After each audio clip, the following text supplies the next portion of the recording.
오늘 사도행전 18장 1절에서 11절의 말씀을 가지고 혼자 가면 빨리 가고 함께 가면 멀리 간다라는 제목으로 함께 하나님 말씀 살펴보기를 원합니다. 오늘 말씀의 제목 혼자 가면 빨리 가고 함께 가면 멀리 간다라는 제목은요, 아프리카 속담 중에 하나입니다. 아프리카에서 이와 같은 속담이 유래된 배경이 무엇일까 해서 궁금해서 조금 검색을 해 보았는데요. 제가 검색한 바로는 아프리카의 전통적인 공동체 생활에서는 사람들이 서로 돕고 협력하는 것이 생존과 성공의 핵심 요소였기 때문이라고 말하는데요. 농사, 수렵, 마을 관리 등 모든 일이 혼자서는 불가능하였고, 심지어 아프리카에서는 때로는 사막과 정글을 지나야 할 때도 있고 험악한 산악 지형을 넘어야 할 때도 있기 때문에 이와 같은 속담이 유래되었다라고 말합니다. 그리고 저는 이 속담에 대해서 곰곰이 한번 생각해 보았는데요. 혼자만의 힘으로 무언가를 하는 것을 결코 비하하는 것은 아닙니다. 혼자만의 힘으로도 충분히 좋은 결과를 우리가 낼 수도 있고요. 때로는 단순하게 빠르게 무언가를 결정하여 처리해야 하는 이 순간이 때로는 우리에게 찾아오잖아요. 그때는 분명히 함께하는 것보다 혼자서 결정하고 처리하며 진행하는 것이 더 유익한 효과를 낼 수도 있습니다. 다시 말해, 혼자만의 힘으로도 충분히 내가 원하는, 자신이 원하는 결과를 충분히 더 빠르게 얻을 수도 있다는 것인데요. 그러나 속담에서 말하는 핵심이 무엇입니까? 혼자만의 힘으로도 충분히 이 원하는 결과를 빠르게 얻을 수도 있지만, 그러나 무언가를 함께하는 것만큼은 멀리 가지 못한다는 것입니다. 혼자만의 힘으로 얻은 결과 그 이상으로 더 멀리 가기 위해서는 혼자 가는 것이 아니라 함께 할 때 그 혼자 얻었던 그 결과보다 그 이상의 결과와 효과와 더 멀리 갈 수 있다는 것이 이 속담의 핵심입니다.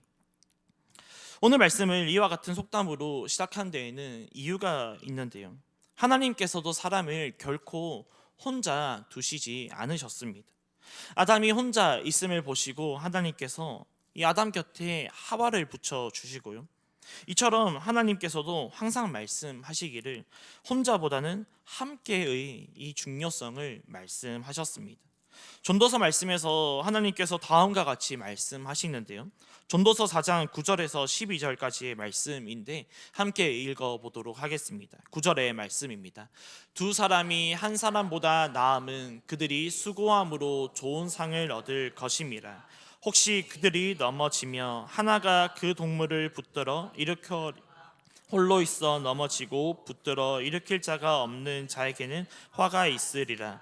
또 두 사람이 함께 누우면 따뜻하거니와 한 사람이면 어찌 따뜻하랴. 한 사람이면 패하겠거니와 두 사람이면 맞설 수 있나니 세 겹줄은 쉽게 끊어지지 아니하느니라. 아멘. 솔로몬도요, 두 사람보다 한 사람이 낫다고 말합니다. 혼자를 경시하는 태도가 아니라 함께하는 것이 더 유익한 점이 많다는 것입니다. 이와 같은 모습이 오늘 본문 말씀 이 사도행전 18장에서도 나타나는데요. 그래서 오늘 이런 관점과 맥락을 가지고 함께 하나님 말씀 살펴보기를 원합니다. 오늘 본문 말씀은 이렇게 시작을 합니다. 사도행전 18장 1절의 말씀인데요. 함께 읽도록 하겠습니다. 그 후에 바울이 아덴을 떠나 고린도에 이르러. 아멘. 사도 바울이 2차 선교 여행 중에 있습니다. 그런 가운데 오늘 아덴을 떠나 고린도에 이르게 되는데요. 그런데 고린도에 이른 사도 바울은 혼자였다는 것입니다. 왜 사도 바울이 고린도에 혼자 이르게 되었던 것일까요? 그 이유를 잠시 살펴보기를 원하는데요. 사도 바울이 2차 선교 여행 가운데 먼저 이 데살로니가 지역에 거했던 적이 있습니다. 그 가운데 복음을 전했는데요. 거기서 무슨 일이 일어나냐면요, 이 유대인들이 바울을 죽이기 위해서 깡패를 고용하게 되었다는 것입니다. 그래서 사도 바울은 하늘 수 없이 데살로니가 지역을 떠나 그의 선교 팀원들과 함께 다시 짐을 꾸려 베레아 지역으로 내려가게 됩니다. 베레아에서 사도 바울은 무엇을 하였을까요? 더 말해서 할 게 없겠죠. 어김없이 하나님의 말씀과 이 나라를 이 베레아 지역에서도 전합니다. 그런데 데살로니가 지역에서 자신을 쫓아왔던, 죽이기 위해서 쫓아왔던 이 깡패들이요, 베레아까지 쫓아오게 되는 것입니다. 이번에는 얼마나 긴급한 상황이었는지 이 실라와 디모데와 같은 선교 팀원들을 그 베레아에 남겨둔 채 사도 바울은 혼자서 긴급하게 떠나게 됩니다. 그리고 이들에게 아덴이라는 지역에서 만나자라고 약속을 한 이후로 이 아덴으로 사도 바울은 깡패를 피해서 아덴으로 홀로 떠나게 됩니다. 아덴으로 도착한 사도 바울, 무엇하였겠습니까? 동일하게 어김없이 복음을 전합니다. 그러나 아덴에서의 사역은 이 큰 성과를 얻지 못한 지역이었는데요, 그렇게 하는 수 없이 아덴을 떠나 이 사도 바울은 오늘 사도행전 18장 1절 말씀과 같이 홀로 고린도에 이르게 됩니다. 고린도 지역은요, 이런 도시였습니다. 문화와 예술과 축제의 도시였습니다. 이 양쪽으로는, 고린도 양쪽으로는 두 바다와 두 항구가 있었고요, 그래서인지 늘 상인과 선원과 이 방문객들로 붐비는 동네가 고린도 도시였습니다. 그러다 보니까 자연스럽게 많은 우상이 이 고린도 지역에 들어오게 되는데요, 그 중에서 고린도를 대표하는 신전이 있었는데 해발 575m 정상에 위치하며 고린도 도시 전체가 내려다 보이는 이 아프로디테 신전이 이 가운데 고린도를 대표하는 신전이 있었습니다. 이 신전에는 무려 1000여 명의 노예와 여사제들이 있었는데 이 제사의 일환으로 매춘 행위가 성행했다라고 알려져 있습니다. 이처럼 고린도 지역이 얼마나 문란했는지를 이 헬라어 한 단어로 표현하는 단어가 있더라고요. 코린티아 조마이라는 단어가 있습니다. 코린티아 조마이라는 단어의 뜻은 고린도식으로 놀다라는 의미이고 말인데요, 다시 말해 고린도는 문화와 예술과 축제의 도시라는 이름 하에 우상과 음란이 가득한 도시였다는 것입니다. 이런 우상과 음란이 가득한 이 도시 가운데 사도 바울은 그의 선교팀을 남겨둔 채 홀로 이르게 된 것인데요, 사도 바울은 고린도 지역에서 무엇을 하였을까요? 더 이상 말해 무엇하겠습니까? 어김없이 당연히 주의 사랑과 주의 복음을 전하게 됩니다. 왜 그렇습니까? 사도 바울은 너무나도 잘 알고 있었던 것입니다. 하나님께서 자신에게 맡겨주신 사명이, 이 하나님의 은혜의 복음을 증언하는 일인 그 사명이 자신을 향한 하나님의 뜻임을 너무나도 잘 알았던 것인데요, 그래서 이 우상과 이 음란이 가득한 도시 가운데 사도 바울은 계속해서 복음을 전하는 것입니다. 사랑하는 여러분, 그렇습니다. 내가 있는 모든 자리는요, 하나님께서 부르신 자리입니다. 그리고 내가 있는 모든 자리는요, 하나님께서 보내신 자리이심을 믿으시기를 예수님의 이름으로 축복합니다. 내가 있는 자리에 나를 향한 하나님의 뜻이 분명히 있다는 것입니다. 그래서 우리는 날마다 하나님의 뜻을 구하는 삶이 되어야 하는데요, 특별히 지금 나에게 주어진 삶 속에서 하나님의 뜻을 구하며 알아가는 것이 너무나도 중요하다는 것입니다. 지금 하나님은 나의 삶 가운데 하나님의 뜻을 분명히 숨겨 놓으셨는데, 나의 삶 가운데 숨겨진 하나님의 아름다운 뜻을 발견하는 저와 여러분 되시기를 축복합니다. 그리하여 하나님과 함께 기대와 설렘이 가득한 믿음의 여정 되시기를 또한 축복합니다. 다시 본문 말씀으로 돌아와서 사도 바울은 고린도에서 하나님께서 자신에게 주신 그 사명, 하나님의 은혜의 복음을 증언하는 일을 감당하는데요, 그런데 오늘 사도행전의 저자가 누가이지 않습니까? 이 누가는 하나님께서 사도 바울을 통해 하나님 나라의 일은 어떻게 하는 것인지, 또 하나님께서 사도 바울을 통해 하나님 나라의 사역은 어떤 방법으로 해나가는 것인지를 기록하여 말해주고 있습니다. 그래서 이 시간 하나님 나라의 사역은 어떻게, 또 어떤 방법으로 해나가는 것이 하나님께서 진정 원하시는 것인지를 오늘 본문 말씀을 통해서 살펴보기를 원하는데요, 첫 번째입니다. 오늘 본문 말씀에서 하나님 나라의 사역을 하는 방법, 첫 번째는 이것입니다. 하나님 나라의 사역은 혼자 하는 것이 아닌 함께 하는 것이 하나님 나라의 사역이라는 것입니다. 사도행전 18장 2절의 말씀 함께 읽겠습니다. 아굴라라 하는 본도에서 난 유대인 한 사람을 만나니 글라우디오가 모든 유대인을 명하여 로마에서 떠나라 한 고로 그가 그 안에 브리스길라와 함께 이달리아부터 새로 온지라 바울이 그들에게 가매. 아멘. 오늘 본문 말씀의 사도 바울은 그의 선교팀과 떨어져 홀로 고린도에 이르게 되었습니다. 그런데 하나님은 오늘 본문 말씀의 사도 바울을 통해 무엇을 우리에게 보여주시냐면요, 하나님 나라의 사역은 결코 혼자서 감당하는 것이 아님을 우리에게 보여주고 있습니다. 우상과 음란이 가득한 고린도에 홀로 있는 바울에게 하나님은 본문 말씀과 같이 아굴라와 브리스길라 부부를 만나게 하시는데요, 잠시 아굴라와 브리스길라 부부에 대해서 살펴보기를 원합니다. 2절의 말씀을 다시 한번 우리 읽어보도록 하겠습니다. 2절의 말씀입니다. 아굴라라 하는 본도에서 난 유대인 한 사람을 만나니 글라우디오가 모든 유대인을 명하여 로마에서 떠나라 한 고로 그가 그 안에 브리스길라와 함께 이달리아로부터 새로 온지라 바울이 그들에게 가매. 본문 2절의 말씀에 의하면 아굴라와 브리스길라 부부가 고린도에 오게 된 데에는 다음과 같은 이유가 있었습니다.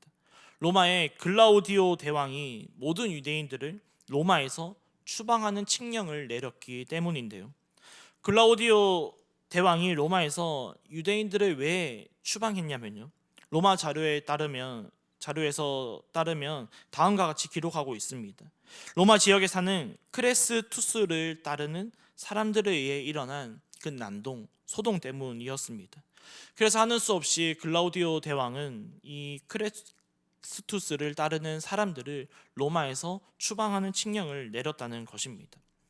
여기서 말하는 크레스투스를 가리켜 대부분의 학자들은요, 예수 그리스도를 뜻한다라고 동의하고 있습니다.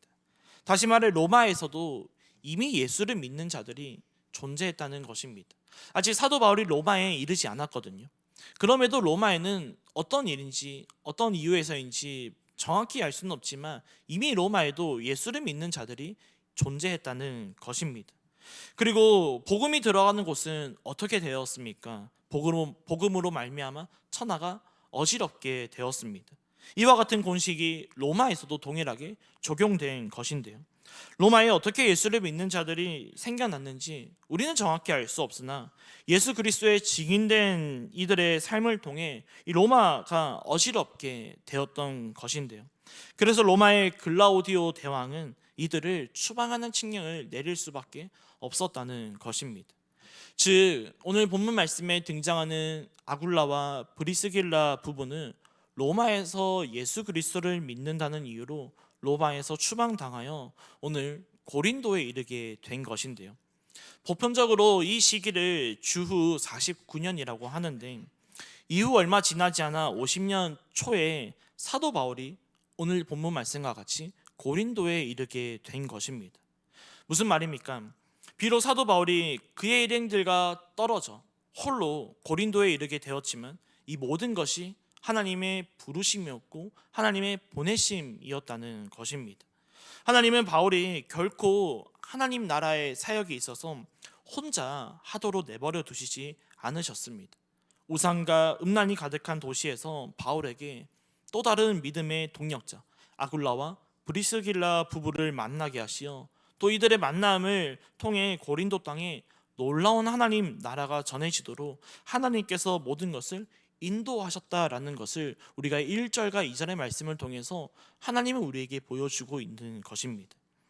그런데 이들의 만남 가운데 또 놀라운 것은요, 이들의 직업이 동일했다는 것입니다. 본문 3절의 말씀인데요, 함께 읽어보도록 하겠습니다.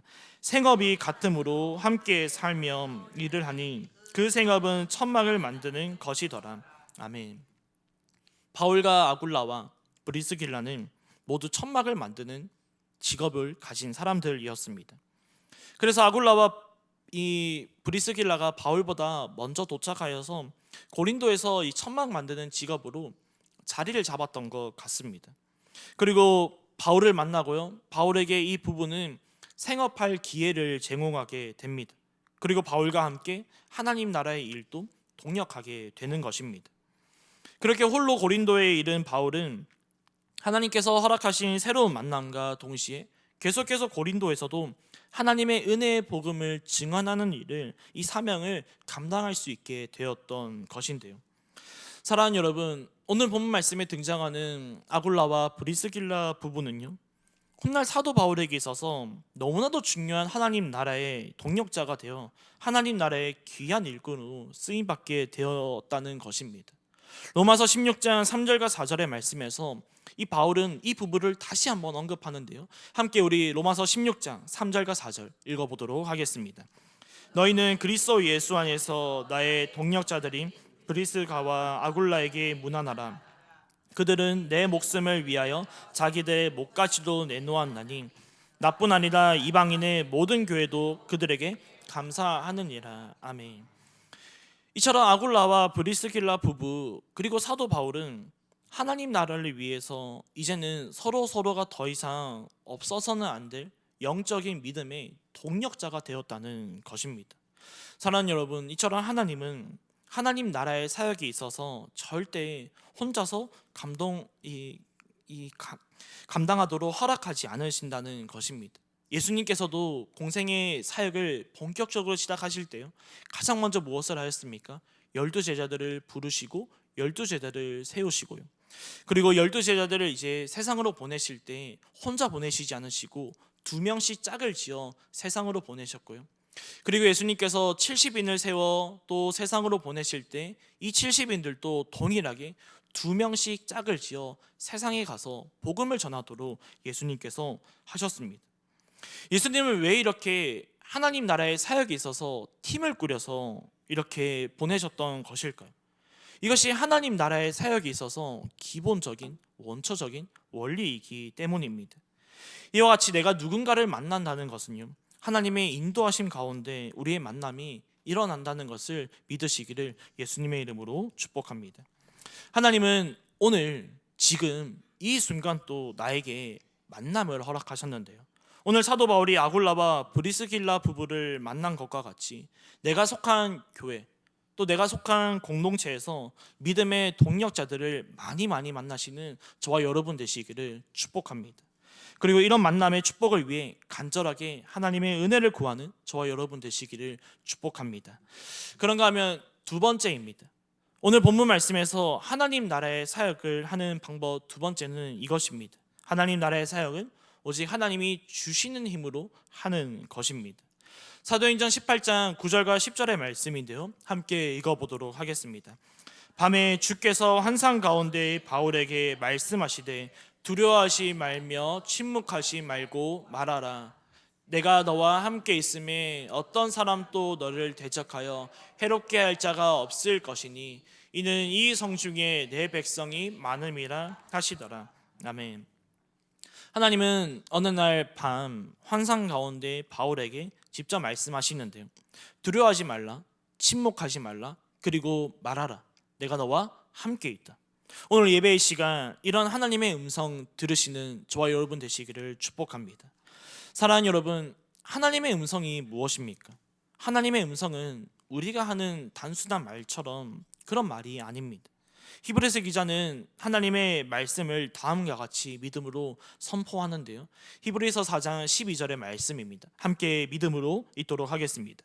하나님의 말씀은 살아있고 활력이 있어 좌우의 날선 어떤 검보다도 예리하여 혼과 영과 및 관절과 골수를 찔러 쪼개기까지 하며 또 마음의 생각과 뜻을 판단하나니. 아멘.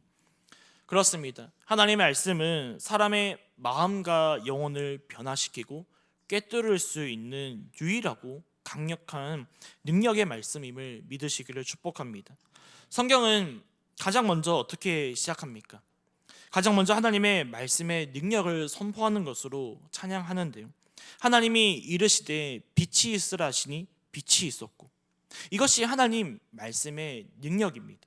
오늘 본문 말씀에서 사도 바울은 홀로 오산과 음란이 가득한 도시 고린도에 이르게 되었는데요, 그 가운데 하나님의 은혜로 이 아굴라와 브리스길라라는 이 부부라는 새로운 만남을 또 허락하셨습니다. 그럼에도 이들 모두가 하나님 나라 사역에 있어서 가장 중요한 것은요, 이들에게 가장 필요했던 것은 무엇이냐면 두 번째와 같이 하나님이 주시는 힘이 이 부부와 그리고 바울에게도 동일하게 필요했다는 것입니다. 하나님이 주시는 힘이란 무엇입니까? 오늘 말씀과 같이 하나님의 음성, 하나님의 말씀입니다. 그래서 하나님은 밤에 환상 중에 바울에게 직접 찾아가셔서 말씀하십니다. 두려워하지 말라.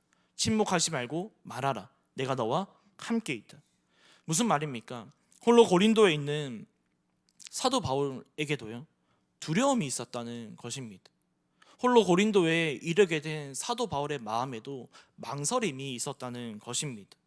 전 세계에 복음을 전하기 위해 예수 그리스도 외에는 다른 모든 것을 다 배설물로 여기겠노라라고 고백했던 그 사도 바울에게도요, 마음에 두려움이 있었고 그 마음에 복음을 전하는데 망설임이 사도 바울에게 오늘 있었다는 것입니다. 오늘 사도 바울이 왜 고린도까지 이르게 되었습니까? 그것도 홀로 왜 고린도에 이르게 된 이유가 무엇입니까? 데살로니가에서 복음을 전하다가 유대인들이 고용한 깡패를 피해 베레아까지 내려가게 되었고요, 베레아에 갔더니 그 깡패들이 끝까지 쫓아오는 것입니다. 하는 수 없이 그의 선교 팀원들을 다 내팽겨치고 홀로 긴급하게 아덴으로 떠나게 됩니다. 아덴에서 모두 만나자라고 약속을 했지만 하는 수 없이 아덴을 떠나 고린도에 이르게 됩니다. 그런 사도 바울에게 하나님께서 말씀하세요. 사도행전 18장 9절과 10절의 말씀 다시 한번 읽도록 하겠습니다.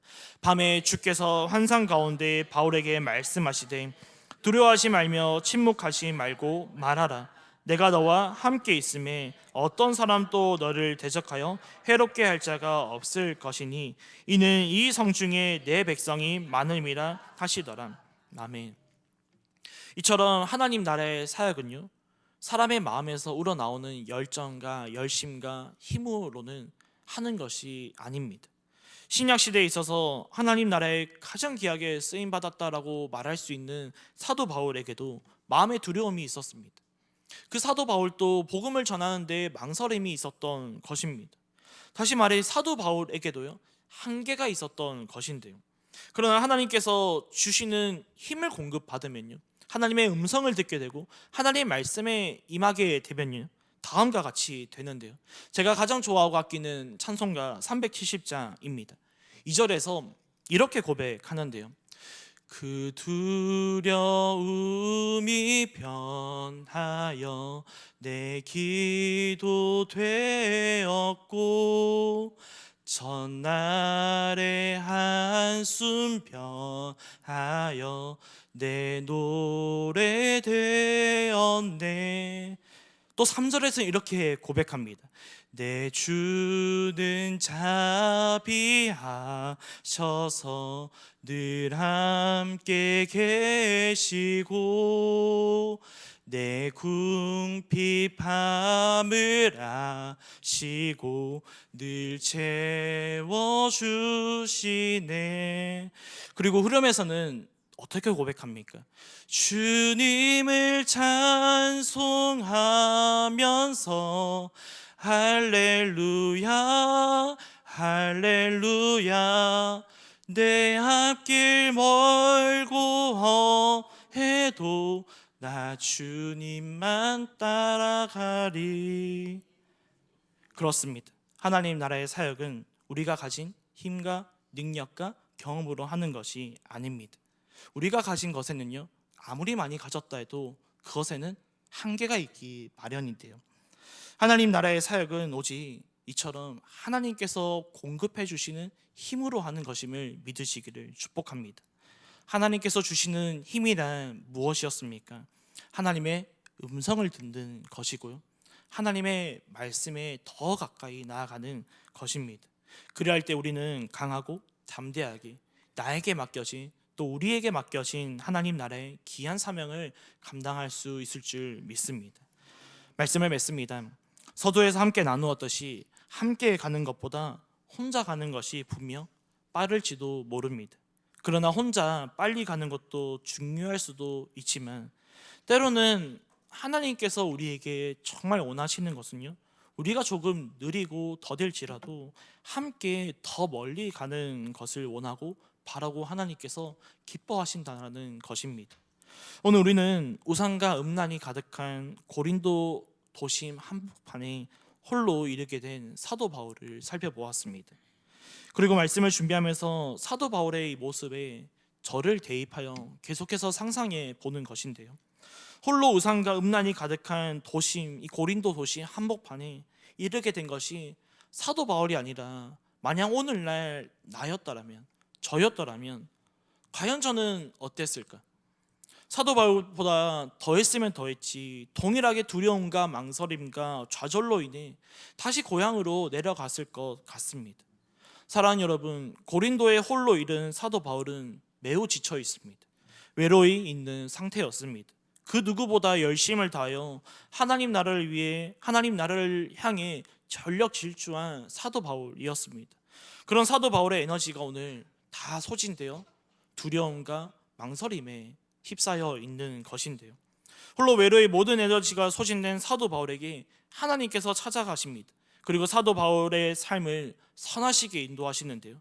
하나님은 사도 바울을 위해 고린도에 예비하신 아굴라와 브리스길라 부부를 만나게 하시고요. 그리고 말씀하십니다.